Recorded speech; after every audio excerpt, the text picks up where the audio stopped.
conversation that we've been waiting to have with you today. You begin to notice that the things that you lightly are contemplating are flowing easily into your experience. Because in the light feeling, in the absence of effort feeling, in the light, so light, maybe it's because it's unimportant, maybe because it's unimportant, I haven't been beating the drum of it, and so I don't have a lot of momentum going in opposition to it. But in the lightness of it, the universe demonstrates it in some obvious way. So this is what brought Esther to the question. The lightness seems like the opposite of effort. So when I find myself trying, which is, we hear that from you a little bit, in the realization that you're trying, you might want to stop and say, this trying could be counterproductive. I'm efforting, which means I'm not engaging the energy that creates worlds, which means I think I'll just give this another run tomorrow. And as you do that and do that and do that, you're going to find that effort is not a factor in your experience. You're going to find that trying and struggle are not a factor in your experience. You're going to begin to discover that things that you want lightly come easily. So there's something important to be talking about there. How can I feel light about something I've been so intense about for so long? And we say, by giving it a rest. By giving it a rest. By focusing on some other things for a while. Or by getting as general about it as you can. And things just work out. They just work out. Funny thing to hear from someone who's teaching you about deliberate creation. Deliberate creation. Deliberate creation is about tuning your frequency. Deliberate creation is about feeling your emotions and knowing what they're telling. Deliberate creation is about understanding the relationship between who you really are and what you really want and what you're doing right here and now.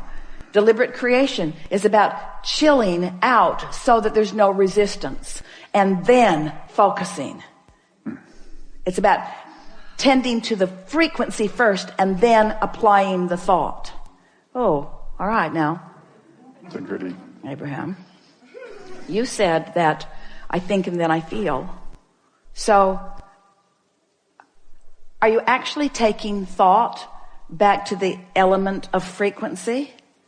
Yep. Can you find a frequency without a thought? Can you feel the frequency of love? Can you feel the frequency of love? Now, don't get carried away about who you love or who you loved or anything like that. Just feel the frequency of love. Can you feel the frequency of love? Can you feel the frequency of enthusiasm? Can you feel the frequency of fun? So it's possible to feel a frequency by interpreting it through emotion in a sort of thoughtless place. That's all we're asking you to do. That's the thing to do first thing in the morning. Wake up and enjoy the non-thought. Don't be too quick to try to figure out what this day means and where you have to go and what you have to do. Just give yourself, if you can, 68 seconds of just basking in the energy, in the non-action, non-verbal, even non-thought, vibrational frequency. Just give it a chance and see what happens. And then watch how the thoughts begin to follow suit. It is our promise to you. Get that momentum going and you'll be off on the right foot. And as soon as tomorrow, you'll have a day unlike any other day that you've ever had. We're not kidding you. Give it a month and you'll feel absolute control of your experience. And when people see the difference in the way you feel, they'll say, what are you doing? And you say, it's kind of hard to describe. I'm doing a lot less than I've ever done before. Well, what do you mean? Well, I'm focused upon the way I feel. Well, what does that mean? It means I don't want to talk about this with you anymore. There's a really good chance you're going to talk me off my high-flying disc. Well, what are you smoking? Well, it's not like that. This is a non-drug high. It's a non-drug alignment. It's alignment that has always been there for me that now I'm consciously tapping into. It's alignment that I've been stumbling on all my life, just didn't know how to maintain it. Didn't know how to create it to begin with and didn't know how to maintain it. Now I do, so I'm doing a more consistent job of it. So I've got more momentum going. So I've got more airtime happening, more vibrational airtime, more attention, more verbal time, more stuff from me about those pipes that I want to keep open. What pipes are you talking about? Well, you see, there's this path of least resistance between me and everything else. And it's a path of least resistance between me and what I want, and it's a path of least resistance between me and what I don't want. It's a path of least resistance. And I'm just keeping the pathway open on the things that I care about. Well, how do you know the difference? Things I care about that I really want feel good to me when I think about them. When I'm focused upon what I want, it always feels good. When I'm focused in opposition, it never feels good. Oh, seems too simplistic to me, they'll say. I know, it did to me at first. That's why I tried to make it harder than it needed to be. I made it harder than it needed to be for quite a while. And then who knew? I'm supposed to feel good. Life is supposed to be fun. I have endless unseen energies that have my back, who know what I want, who are pointing the way. I had no idea the leverage, the creative energy that was available to me until I started pointing it. Well, what have you accomplished with this? Well, I feel great. I know, but what else? Well, I just feel wonderful. Well, what else? Well, it's too much to tell. Well, tell me something. Well, I just feel great. I feel great. And mostly nice people are around me. And people who used to bother me aren't coming around. And some of them that used to bother me don't bother me anymore. And ideas come more easily to me. I'm more intuitive. I'm more clear-minded. The things that occur to me occur in better timing. So when I act on them, I get more immediate results. The things that I want are just flowing into my experience. My day-to-day moments are really exciting. I used to look forward to a vacation and kind of put up with everything before it. And now every day feels sort of like that vacation. I have that lighthearted feeling all day, even when you're at work. Yeah, especially when I'm at work, because I feel purposeful there and I feel momentum there. And there's this give and take thing that happens with me at work where we're all winning as a result of our co-creating together. It's some of the best time that I spend is when I'm at work. Yeah. So many lovely people in this world. Have you noticed? Well, not so much. I haven't noticed that so much. Well, that's because I'm on my high-flying disc. I know that's what... Well, now, tell me about this stupid disc. How did you get on this high-flying disc? I was born there. I was born there. I talked myself out of it with a lot of help from others who had forgotten about it too. But no, I mean, how did you get on it today? Well, I thought you'd never ask. Well, this morning when I woke up, I just thought happy thoughts.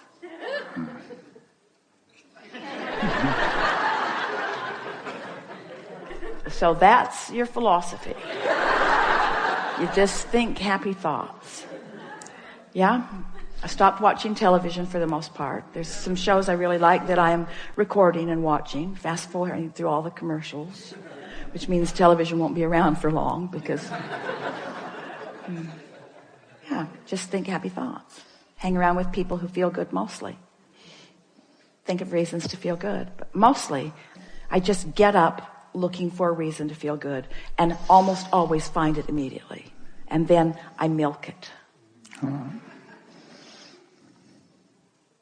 Some people will think that it's too simplistic, but as you begin to demonstrate how great you feel, and as they begin to see, especially those who know you, the things that they've been hearing you talk about, as they begin to see those things flowing into your experience, as they begin to see your prosperity improving and your laughter more obvious and common, and they begin to notice how clear-minded you are and what good timing you have, what good comedic timing, what good intellectual timing, what good psychological timing, just what good timing.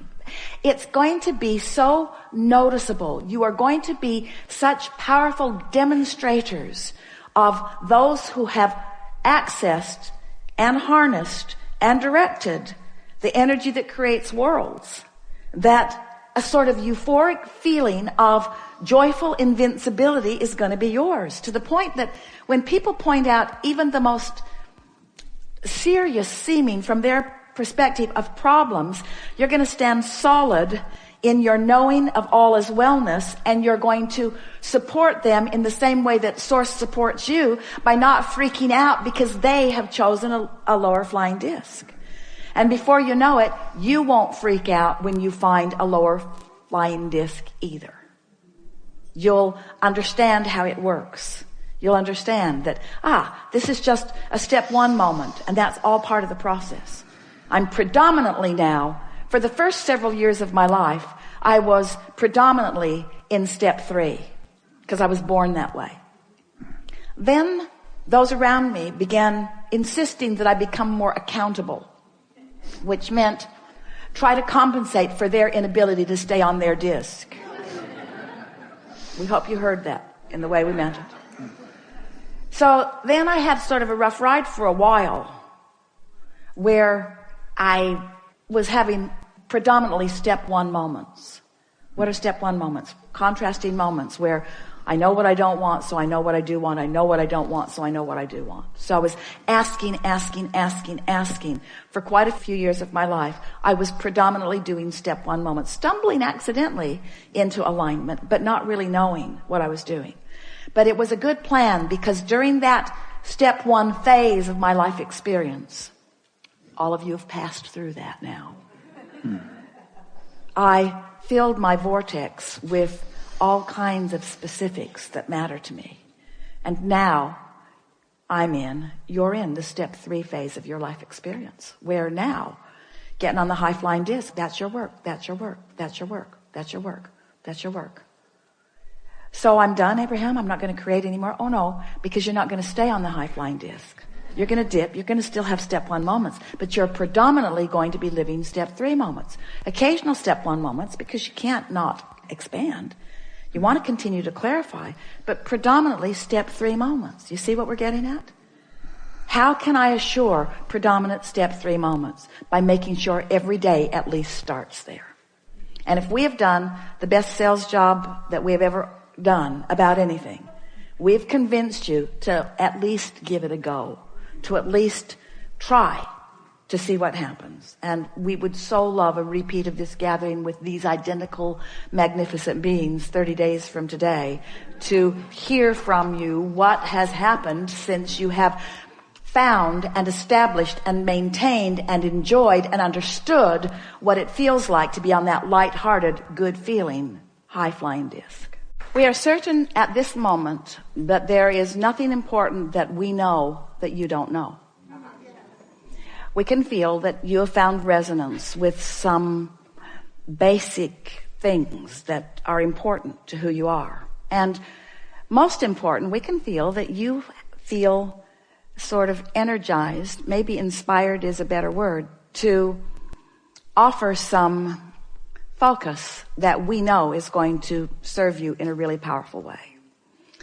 It is such pleasure for us to interact with those like you who are determined and strong in your desire, who are willing and even patient enough to walk with us slowly sometimes to find these nuggets of clarity that you just feel resonance with. We have been saying for quite a while that we make too much of all of this. In our desire to simplify it for you, we go on and on and on. But it is our knowing that today you have found some simple steps, and we know you feel the resonance with who you are. Our favorite thing about you and our time that we spend with you is that moment when conscious realization occurs to you as you make the correlation between something that you did vibrationally and something that happened in terms of demonstration. That's just the best for us.